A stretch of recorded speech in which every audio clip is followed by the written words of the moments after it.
ഇതൊരു സീസണൽ വിവാദമാണ് സത്യം പറഞ്ഞാൽ.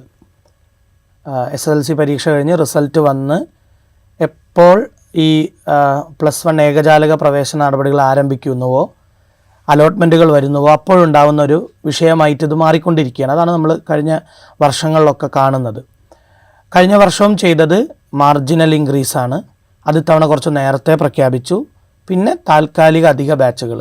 മാർജിനൽ ഇൻക്രീസ് എന്ന് പറയുന്നത് നിലവിലുള്ള +2 +1 സീറ്റുകളിൽ +1 ബാച്ചുകളിൽ അധികം സീറ്റ്, ഇത്ര ശതമാനം അധികം സീറ്റ് അനുവദിക്കുക. സർക്കാർ സീറ്റുകളിൽ 30, സർക്കാർ സ്കൂളുകളിൽ 30, എയ്ഡഡിൽ അത് 20, എയ്ഡഡ് സ്കൂൾ വില്ലിംഗ് ആയിട്ടുള്ളവർക്ക് 10 കൂടെ 30 എന്നുള്ള രീതിയിലാണ് അത് പോകുന്നത്.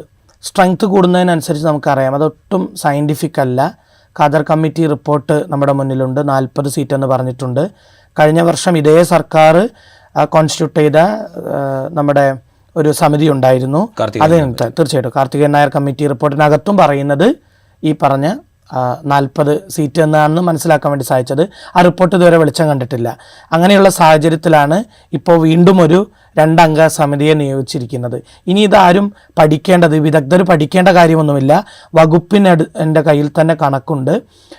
ശാശ്വത പരിഹാരം എന്നുള്ള നിലയ്ക്ക് താൽക്കാലിക ബാച്ചുകൾ എന്നതല്ല, അധിക സ്ഥിര ബാച്ചുകൾ നിർബന്ധമായും മലബാറിൽ അനുവദിക്കണം. അത് മലബാറിൽ നിന്ന് മാത്രമല്ല, കേരളത്തിൽ എവിടെ സീറ്റില്ലാത്ത പ്രശ്നമുണ്ടോ അവിടെയൊക്കെ അത് അനുവദിക്കേണ്ടത് അനിവാര്യമാണ്.